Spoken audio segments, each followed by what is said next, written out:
Hello, my name's James Freeman and here's my presentation on Central Park. Firstly, an overview. The development analysed is Central Park Sydney by Fraser's Property. The stakeholder group is the City of Sydney Council and New South Wales Government, and the audience is community members and local area residents. Firstly, an overview of the site and the development process. Previously, the Carlton United Brewery site closed in 2005. Frank Sartor, the New South Wales Minister for Planning, called in the site under Part 3A of the Environmental Planning and Assessment Act and deemed it a major project.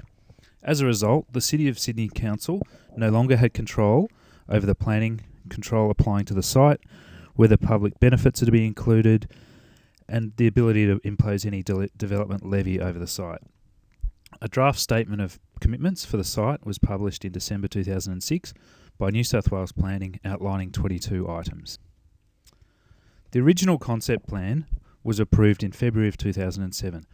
The plan included building envelopes for a number of buildings, including apartments, offices, shops, restaurants and community services, the protection of heritage items, including the old brewery chimney, the creation of open space for both new and existing communities, and a new street network to minimise traffic on local streets.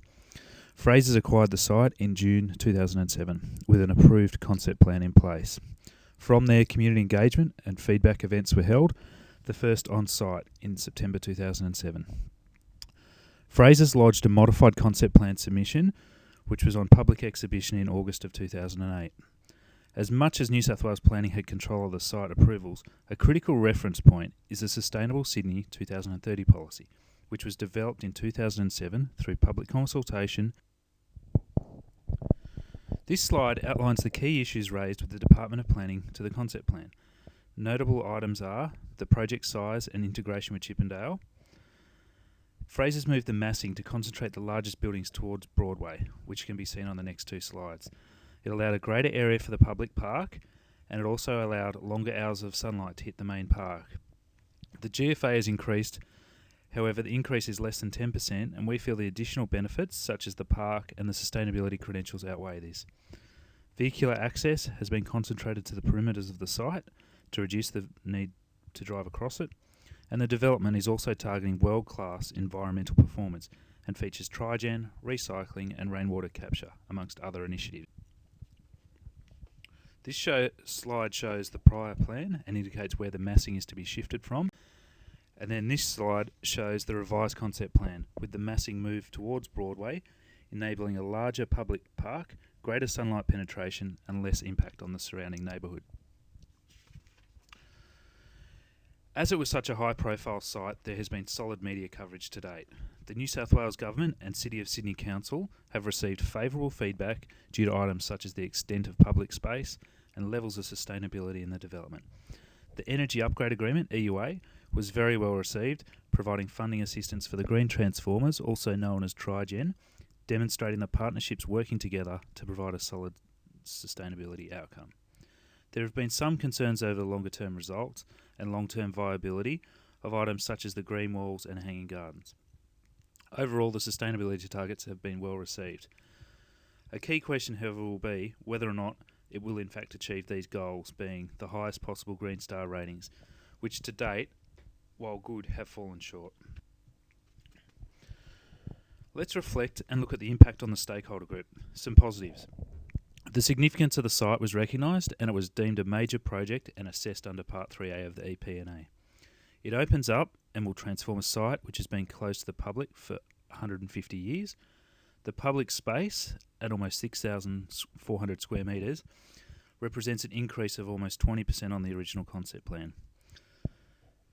There's solid sustainability credentials with trigen, rainwater capture and recycling. There's the preservation of heritage items. There's a $32 million contribution by Fraser's to the Redfern Waterloo Authority to assist in affordable housing. The completion of the main park was in December 2010, well in advance of the residential and office components. And the City of Sydney's first EUA was reached for the trigen plant at Central Park. There's solid employment creation with 1,200 construction and 6,000 ongoing jobs estimated. So how does it compare with Sustainable Sydney 2030? Well, the Central Park development aligns strongly with it. Each of the positives outlined in the prior slide typically aligns with one or more of the strategic directions in the vision. And like anything, there's always room for improvement or ways to do things better. So what are some of the opportunities or learnings for the future? The final outcome will be different to the original intentions. The residential office mix is going to be greatly different. Originally, they set out for a 60% residential component. The latest is up to 77%. This is partly due to economics, with the residential value, dollars per square metre, being significantly higher than the office end value. Office rents required to justify the development are estimated about $625 a square metre net, from speaking to some Sydney CBD leasing agents, whereas the surrounding A-grade office buildings are in the mid-4s to 500 net range. There's a relatively high volume of car parking, despite the reduction from 2,400 cars in the original concept plan to 2,000 cars. If you compare Central Park to Barangaroo, there's a higher level of car parking at Central Park per square metre of GFA, despite being so well located to Central Station and Broadway.